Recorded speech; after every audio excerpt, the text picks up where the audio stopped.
Everyone said we were the perfect couple. Liam and Hailey, two names that rolled off the tongue like a love song. We were the ones people pointed at in restaurants and whispered, "They're so lucky." But no one really knew what happened behind the closed doors of our perfectly polished home. When I first met Hailey, she was magnetic, beautiful, confident, with a laugh that could light up any room. I was just a software engineer at the time, quietly building a career in a startup. While she was already growing a following as an online lifestyle influencer, she noticed me, and that alone felt like winning a lottery. The beginning was sweet. She made me feel seen, important. She introduced me to her friends as the guy who's going to build our future, and I wore that title like a badge of honor. I worked long hours, and every spare moment I had, I poured into making our life better. For us. Or so I thought. It started with little things, subtle criticisms wrapped in sugar. "Liam, maybe don't wear that shirt when we go out. It makes you look tired. Can you be a bit more animated when we're filming? People think you're boring." At first I brushed it off. She had an eye for style, and I thought she just wanted me to look my best. But over time, her comments dug deeper. "You're always so passive, Liam. No wonder people walk all over you. You're lucky I'm with you. Most women wouldn't put up with a man who forgets to wipe down the counters." It wasn't just at home. At parties, she'd make jokes at my expense, subtle digs that made everyone laugh. "Liam's idea of romance is bringing home takeout. He's great with code, but don't ask him to choose a wine." People laughed. I laughed too. What else could I do? If I reacted, I'd be too sensitive. If I didn't, I was complicit in my own humiliation. Her online presence exploded. She gained hundreds of thousands of followers. Our home became a backdrop for her videos. Healthy breakfast with hubby. DIY date night with my man. Every moment became content. But while the world saw a doting wife with a cute, quiet husband, I started to feel more like a prop than a partner. She dictated how I should act on camera. Smile more. No, not like that. God, Liam, can you try not to look like you're bored to death? I wasn't bored. I was drowning. I remember the night of her birthday party. The night everything began to shift for me. She'd invited dozens of people to a rooftop bar she rented out. It was extravagant. Live DJ, champagne tower, the works. I spent 2 weeks organizing her gift, a handcrafted photo book with our memories, each page handwritten with notes from trips we took, birthdays, quiet Sundays. It was personal, thoughtful, and full of heart. When I handed it to her, she opened the first few pages, glanced at it, and said, loud enough for everyone to hear, "Oh, a scrapbook. That's sweet, I guess." Then she turned to her friends and added, "Liam still believes in handmade gifts. How old school is that?" They laughed. I didn't. That night, something inside me cracked. Not fully, but it was the first fracture. After the party, I confronted her. Calmly, gently. I told her the comment hurt me. She rolled her eyes. "God, Liam, you're so sensitive. Do you want me to lie and pretend I loved it?" I spent weeks working on it. And I spend every day making sure we're presentable to the world. You think that book balances things out? I slept on the couch that night. Not because she told me to, but because the bed didn't feel like mine anymore. The weeks that followed were worse. She would post quotes on her stories like, "Protect your energy from people who drain it, and sometimes the ones closest to you are the ones holding you back." Friends started asking if we were okay. She told them I was being controlling, that I didn't support her career, that I made her feel small. It was surreal. The reality inside our house was slowly being rewritten by her narrative outside of it. I was losing control. Not just of my relationship, but of how people saw me. And the more I tried to explain, the more I looked guilty. She cried in front of her friends and said, I didn't appreciate her. They believed her. I said nothing and lost them all. I wasn't perfect. I missed some date nights because of work. I wasn't always emotionally expressive. But I loved her. I supported her, paid for most of our expenses when she started her content career, and gave her everything I had. And yet, in everyone's eyes, I was the villain. I didn't know it yet. But the worst was still coming, and so was the truth. It didn't happen all at once. Toxic love rarely does. It seeps in, like smoke under a door, until you can't tell where the fire started. After that birthday party, Hailey became colder. Not openly cruel. No, she was far too smart for that. It was the little things. The exaggerated sighs when I spoke. The way she forgot to make me dinner but made a 3-course meal for her TikTok. The way she laughed harder at other men's jokes, even when I was right beside her. Then came the whispers. Our friends, the same people we used to host game nights with, started pulling away. It began with subtle distance, unanswered texts, cancelled plans, polite but hollow greetings. I didn't understand it until my best friend Jason finally said it. Look, man, I don't want to get in the middle, but Hailey's been saying some stuff. That you're, kind of emotionally manipulative. I blinked, stunned. What? She said you don't let her post certain things, that you criticize her body and you're jealous of her success. I felt like I'd been punched. That's not true, I said, voice cracking. I supported everything Jason held up a hand. I'm not accusing, just maybe you two need space. What space? We lived in the same house, slept, or rather lay in silence, in the same bed. But somehow I was the villain in a story she'd carefully rewritten without me even noticing. Hailey began posting more empowerment content online. Stop shrinking yourself to make him comfortable, she'd caption one photo. The strongest women are the ones who walk away from boys who can't handle their power. The comments poured in. Yas queen, leave his insecure ass. Dump him and thrive. You're glowing, he's clearly the problem. I became a shadow, a silent target, and she loved it. At a dinner party with her influencer friends, I tried to join the conversation. I made a harmless joke, something about how she always burned toast, but refused to admit it. Hailey laughed. Too loud, too sharp. Oh, Liam, always trying to be funny when no one's laughing. Isn't that just like a man? Thinks he's the main character. The table fell silent. I excused myself to the bathroom, stared into the mirror. Who was I becoming? I stopped seeing my friends. They either didn't believe me or didn't want to choose sides. My sister, Megan, came over one day and asked me straight up, "What's going on between you and Hailey?" When I hesitated, she said something that chilled me. She told me you've been emotionally abusive. My breath caught. She what? She said you gaslight her, that you twist things around, that you make her feel like she's crazy when she brings up her feelings. I laughed. Bitter, hollow. She's the one doing that to me. Megan frowned. Then why haven't you said anything? Because I didn't want to sound crazy. Because no one would believe me. Because Hailey had gotten ahead of the narrative. And when you're the second one to tell your side, you always sound defensive. The turning point came one rainy Sunday. I'd forgotten to take out the trash. A stupid, simple mistake. She stood in the doorway, arms crossed, and unleashed. You don't care about anything that matters to me. You can't even do one basic thing.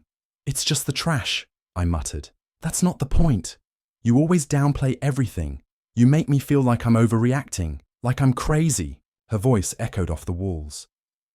You are overreacting. She stepped closer, finger in my face. That right there. That's gaslighting. No, Hailey, it's not. She pulled out her phone and began recording. Say it again. Tell me how I'm crazy. I want your followers to see the real you. I froze. She didn't post that clip. Not yet.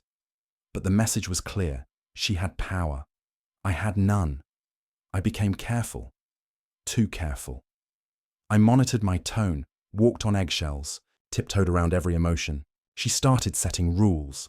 I couldn't question her purchases, couldn't ask where she was, couldn't suggest she spend less time online. Everything was controlling behavior. She painted me as a misogynist. Quietly, artfully. She means well, she'd say to people. But Liam just has some outdated ideas about relationships. I lost job opportunities. A startup CEO I admired said, "Hey, I'd heard some stuff about how you treat women. Is everything okay?" The worst part? I still loved her. Or maybe I loved the version of her that existed only in the beginning. The one who looked at me like I was her whole world. Before the views, the validation, the need to dominate every narrative. One night, I came home to find her on a live stream. Her voice trembled, practiced, perfect. I've been so scared to say this, but I'm surviving emotional abuse. I've stayed silent too long. She was talking about me. I watched her from the hallway, hidden, as thousands of strangers sent her digital hugs and affirmations. "You're so brave. Leave him, Queen. Men like that don't change." She cried real tears, Oscar-worthy. When the stream ended, I walked in. She turned, startled. "How long were you—" "Long enough." She didn't even flinch. "You made me do that. I didn't sleep that night." Not because of rage. Because I realized something. She didn't believe she was lying. Somewhere along the way, Hailey had convinced herself that her version of the truth was real, that she was the victim, that she was entitled to sympathy, praise, and freedom at any cost, even if that meant turning me into a monster. And what terrified me most? Everyone believed her. Betrayal doesn't always come with a knife. Sometimes it arrives wrapped in a smile. Sometimes it drives your wife home in a luxury car and waves at you from the window. It started subtly. As always with Hailey, she was never careless. Marcus entered our lives as my boss. Smart, charming, always dressed like he'd just walked off a magazine cover. He managed our development team and had a reputation for turning startups into giants. I respected him. I even admired him, until I started noticing the glances. Hailey would light up around him. She laughed at his jokes, those cheap rehearsed one-liners, in a way she hadn't laughed with me in months. She'd always brush it off. "Oh, come on, Liam. He's just being nice. He appreciates my business sense, unlike some people." She started going to more networking events I wasn't invited to.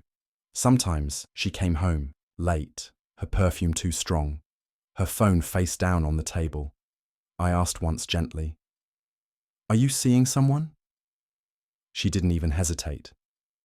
"Wow. Paranoid much?" "I'm networking, Liam. I'm building a brand while you sit at home coding." I apologized. Yes, I apologized. One night, I came home early from work. Her car was in the driveway, but the house was too quiet. I walked inside, heard a laugh, a man's laugh. I followed the sound to the backyard, where Hailey and Marcus were drinking wine by the fire pit. She was in a silk robe. His hand was on her knee. They didn't see me. I walked back out. That night, I didn't say a word. I didn't confront her. I didn't scream or cry. I lay in bed next to her, while she scrolled through TikTok as if nothing had happened. I knew then, this wasn't just emotional cheating anymore. She was sleeping with my boss. The irony was cruel. While she told the world I was abusive, she was lying in another man's bed. While I lost friends, she gained followers. While I built a life for us, she built a future with someone else. And, still, I stayed. Why? Because when you're trapped in a toxic relationship, you don't always want to escape. Sometimes you just want to be enough to make the other person change. Things got worse at work. Marcus started micromanaging me, questioning my code, undermining me in meetings, forgetting to CC me on project updates. He'd make slick comments like, "You've been distracted lately, Liam. Is everything okay at home?" I wanted to punch him. Instead, I smiled, nodded. Took the abuse, because if I lost that job, I'd lose the last bit of identity I had left. One Friday afternoon, I was called into HR. They said I'd been violating internal communication policies. Apparently, I sent hostile messages to a junior employee. I asked to see the emails. They refused, said it was confidential. I knew who was behind it. Marcus. I was given the option to resign quietly or face an internal investigation. I resigned, and when I got home, Hailey wasn't even surprised. "You're so predictable," she said, sipping tea like a queen in her throne. "You self-destruct like clockwork." I got fired. "Of course you did. You can't handle pressure." "I think Marcus set me up." She rolled her eyes. "Oh my God. Are you seriously going to make this about him? Do you have any idea how exhausting your jealousy is?" "I saw you two together." She smiled, a slow, knowing smile. "Then you should have said something. Maybe I wanted you to." That was the moment I realized. She enjoyed this, the manipulation, the destruction. She didn't just cheat. She orchestrated my downfall and watched it like a show. She moved out 2 days later. No fight, no closure. She said she needed space. I didn't argue. She left with 2 suitcases and her dog, posting a smiling selfie from the passenger seat of Marcus's car an hour later. Caption: "New beginnings. Sometimes you have to walk away from what's breaking you." My phone exploded with DMs. People accusing me of being toxic, abusive, controlling. I didn't reply to any of them. What could I say? No one wanted the truth. They wanted a villain, and I had been perfectly cast. For weeks, I lived in a fog, unemployed, alone. Every corner of the house reminded me of her. I started questioning everything. Was I really that terrible? Did I actually make her feel trapped? Was I the problem? Until one night I got a call. It was from Rachel, a woman I barely knew. One of Hailey's former brand managers. She said, "I just wanted to tell you, she's done this before." What? She did the same thing to her. Last boyfriend, public shaming, gaslighting, used him to build her image, then discarded him. I didn't believe it until I saw what she did to you. I thanked her, hung up. And for the first time in months, I felt something that wasn't confusion or shame. Felt clarity. Hailey had never loved me. She loved what I gave her. Stability, status, sympathy. And when I no longer served her narrative, she rewrote it.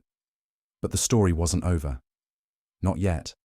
Because hidden in our home was something she had forgotten. A device she once used to film her tutorials. A webcam. Still plugged in. Still recording. There's something deeply humiliating about losing your job. But it's worse when the person who destroyed your career is sleeping with your wife and smiling while he does it. The resignation didn't stay quiet for long. Within 48 hours, people at the company started whispering that I'd violated boundaries, harassed an intern, lashed out after being warned. None of it was true, but no one cared. In the age of cancel culture, you don't need proof, just a convincing headline. And Marcus, he made sure that headline spread. I found out from a LinkedIn post. Marcus had promoted himself to head of product strategy, a position that didn't exist before, a position I had been gunning for until he tanked my chances and took the role for himself. Below his announcement were hundreds of congratulatory comments. One from Hailey. "Proud of you, babe." True. Leaders rise above the noise. Babe. She wasn't even hiding it anymore. I sat at home, numb, rereading those words, over and over. True leaders rise above the noise. Was I the noise? I wanted to scream, break something. Instead, I opened a beer, stared at the wall, and let the silence eat me alive. That night, I opened her old office drawer, mostly out of habit. It was where she used to keep camera gear, makeup, props for her videos. I hadn't touched it since she moved out. At the back, Under a pile of ring lights and filters, I found the webcam, still plugged in, still active. I connected it to my laptop, checked the files. The folder was titled Hailey Cam Backup. There were hundreds of clips. Most were mundane, tutorials, vlogs, practice takes. But then I found one labeled Choose MG Raw. I opened it. What I saw nearly stopped my heart. Hailey and Marcus, in our living room, sitting on the couch, drinking wine, talking about me. Not just talking, plotting. I need him out of that job, Marcus said. Hailey laughed. Leave that to me. He's emotionally unstable. It won't be hard to convince people. Marcus smirked. We just need him to lash out once. Hailey. Oh, he will. I'll push the right buttons. He always cracks when he feels like he's not in control. They clinked glasses. Then she added, he still thinks I love him. It's pathetic. I stared at the screen, frozen. This wasn't paranoia. This wasn't jealousy. This was betrayal, recorded in 1080p. Every word they said cut deeper than the last. But beneath the rage, a new feeling bubbled to the surface, something cold and sharp. Opportunity. I backed up the video 3 times, saved it to USB, cloud, even emailed a copy to myself. Then I called Ryan, my old college roommate. He now ran a tech commentary channel with over 600k subscribers. He also loved drama. I sent him the clip and simply said, watch this. Let me know if it's worth sharing. He called me 20 minutes later. Holy shit, Liam, this is nuclear. I don't want my name out there, I said. But people need to know who she really is. Ryan agreed, and the next day he posted a video titled Influencer Caught Exposing Her Husband just to boost her brand. It went viral. Within hours, Hailey's comments were flooded. Is this you in the video? Gaslighting queen turned villain. Where's your empowerment now? Brands pulled sponsorships. Collaborations were reassessed. Her followers dropped by the thousands. Marcus deleted his LinkedIn post, but it was only the beginning. The clip made its way to Reddit, Twitter, TikTok. Reaction videos blew up. Journalists reached out. Sources close to the couple, aka mutual friends, began confirming what the video showed, that Hailey had manipulated the narrative for personal gain. Suddenly, people remembered the live streams, the crocodile tears, the cryptic captions, and they saw it all for what it was, a performance. Hailey went silent for 2 days. Then she posted a black screen on Instagram with the caption, taking time to reflect. Please respect my privacy. The comments weren't kind. Oh, now you want privacy. You destroyed a man's life for clout. You deserve this. Justice for Liam. That last one, I didn't create it. I didn't ask for it, but it spread like wildfire. I received hundreds of DMs, some from strangers, some from people I hadn't heard from in years. Most said the same thing. I'm sorry I believed her. It didn't bring my job back.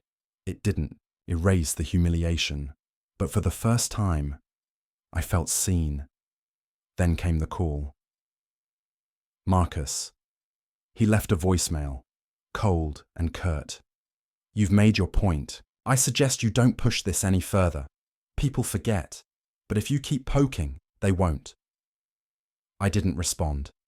Because I wasn't poking, I was rebuilding. I moved out of the house, started therapy, took a consulting job with a remote tech firm in another state. Quiet, good pay, no drama. I didn't try to clear my name anymore. The truth had done that for me. A month later, I bumped into someone unexpected. Emily, Hailey's old friend, a photographer. She'd cut ties with Hailey a year prior. I never knew why. Until now. She looked at me, half smiling. You look free. I feel like I can breathe again. I saw the video. I believed you the whole time, by the way. That meant more than I could explain. We sat for coffee, we talked, and for the first time in a long time, I didn't feel like the villain. I felt human. They thought it was over, that I had burned out, faded away, and moved on. But what they didn't know was that I was just getting started and the camera hadn't stopped rolling. The first wave of the scandal had exposed their manipulation. But there was still one thing missing. The final blow. Something so public, so undeniable, that no one could ever spin their way out of it. That's when I remembered the smart mirror in the guest room. Hailey had installed it as part of a sponsored deal. It looked like a normal mirror, but had a built-in front camera that could be activated remotely. She used it to record skincare routines and outfit try-ons. It had motion-activated recording. And since the guest room became Marcus and Hailey's sleepover suite after she moved out, it had been working. Silently, I logged into the app. There they were, dozens of clips. Hailey brushing her hair, Marcus shirtless, pacing, them whispering. I clicked one at random. Marcus. He's going to crack eventually. He always does. Hailey. We don't need him to crack. We just need him to disappear. Marcus. You still have that draft restraining order. Hailey. All typed up. I just need a bruise. Marcus laughed. Hailey laughed back. I paused the video, hands trembling. Not because I was shocked, but because I finally had everything. I compiled the clips, labeled them, annotated timestamps. Then I called Ryan again. What if I told you there's a second layer? He said. Liam, if you drop another bomb like that, the internet's going to implode. I sent the files. He watched, called back. I'm doing a live stream, he said. Tonight, prime time. And that's when it clicked. If they lied to the public on camera, I would expose them on camera, live, unedited, unfiltered. That night, Ryan's live stream hit over 100,000 viewers in the first 15 minutes. He opened with, Last month, we exposed a viral influencer and her corporate lover for manipulating a man's life and career. Tonight, we show you exactly how deep that betrayal went. He played the clips, one after another, the gaslighting, the planning, the cruelty, the bruises, the fake documents, the laughing. Then he turned the stream directly to me. Liam, anything you want to say? I looked into the camera from my living room, finally calm, and said, I'm not here to destroy anyone. I'm here to reclaim the truth. For every man or woman who's been called a liar, a manipulator, a monster, when all they did was trust the wrong person, this is for you. The internet exploded. Hashtags trended globally. Liam was right. Cancel Hailey and Marcus. Mansoaj believe the other side within 24 hours. Marcus was suspended from his position. Hailey's sponsorships vanished. Her manager dropped her. Their apartment was vandalized with red paint spelling liar. And Hailey? She posted a 12-minute apology video titled, I messed up. Please hear me out. She cried. Said she was in a dark place. Blamed Marcus. Then blamed trauma. The comment section didn't buy it. You lied about abuse. You almost destroyed an innocent man. There's no coming back from this. She turned off comments, then deleted her Instagram, then vanished. Marcus, on the other hand, tried to sue Ryan for defamation. It was thrown out. Turns out, when you're recorded saying, I just need a bruise, the courts don't have much sympathy. He was last seen bartending at a downtown club 6 months later. Fitting, I guess. As for me, I didn't celebrate. There was no party. No revenge parade. Because this wasn't about revenge anymore. It was about reclaiming my voice. 1 week later, I was invited to speak on a podcast about false accusations and toxic relationships. I said yes. The episode went viral. People began reaching out, men, women, even teenagers, saying things like, I didn't know others went through this. Your story saved me. I thought I was crazy. Now I know I'm not alone. It hit me then. Hailey took so much from me. But in the end, she gave me something she never intended. A purpose. One night, I got a message from Emily. She wrote, "You told the truth. I'm proud of you.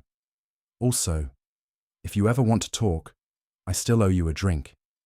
I smiled, typed back, "Only if it comes with honesty. No filters. No followers." She replied instantly, "That's the only kind of drink I serve." And just like that, I realized something. The truth doesn't always hurt. Sometimes it sets you free. It's strange how quiet the world feels after your whole life has exploded in front of it. Not empty, not peaceful, just quiet. Like the silence after a storm, when the wind finally dies down and all that's left is you. The weeks following, the live stream felt surreal. Hailey disappeared from social media. Marcus was dropped from every tech circle we shared. Friends who once ignored me now messaged with guilty apologies. Some meant it, some didn't. I didn't care, because I wasn't looking back. I had spent so long fighting to prove I wasn't a monster. Now, I just wanted to remember who I was before all of this. I packed up the house and left Seattle, moved into a modest apartment in Portland. No big announcements, no social media posts, just silence. I started working freelance again, remote gigs, small teams, no office politics. It was liberating. For the first time in years, I didn't feel like I was walking on eggshells. I could breathe. Therapy helped. At first, I resisted it. Felt like admitting weakness. But my therapist, a calm, grey-haired woman named Dr. Elson, said something that stuck with me. "You weren't weak. You were just loving someone who didn't know what love was." That sentence broke something open inside me, because it was true.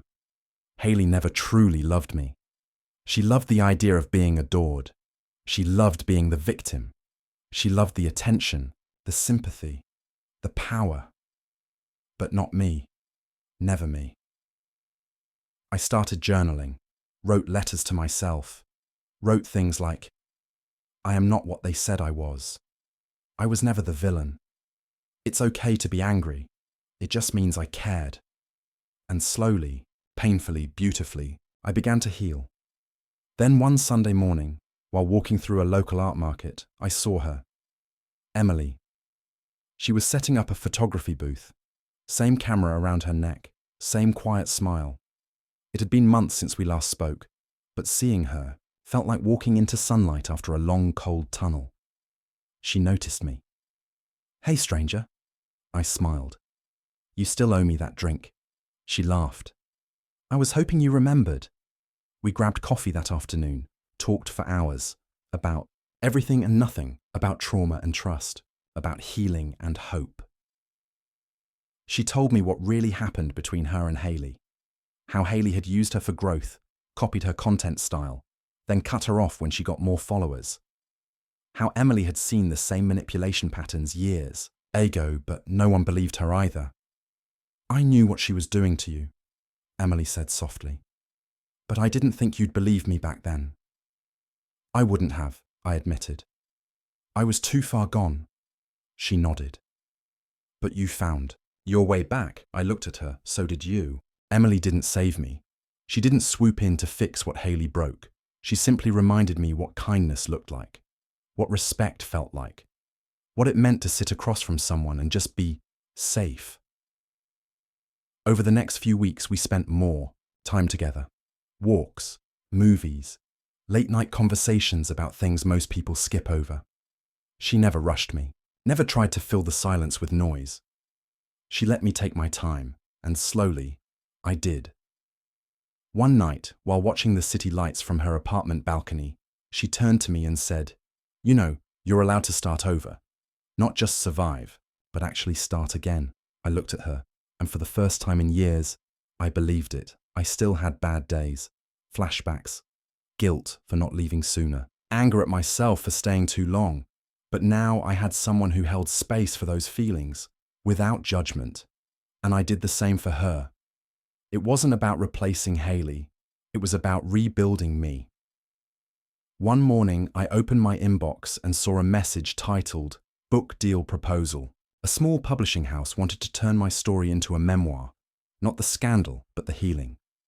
They wanted a book about reclaiming identity after public betrayal. I said yes. Not for revenge, but for anyone who'd ever been silenced. In the first chapter, I wrote, I was the villain in her story, but in my own story, I was the survivor. The book was called Louder Than Lies, and when it launched 3 months later, the dedication read, For everyone who stayed quiet for too long, may your truth be louder than their fiction. Everyone expected me to hate her, to stay angry, to want justice, to destroy her publicly, completely, irrevocably. But I didn't, because hate is a weight, and healing means letting go of things too heavy to carry anymore. When the book came out, I didn't name her. Not once. No pseudonym, no initials, no clever nickname that readers could decode. Just her. Because this story was never about Hailey.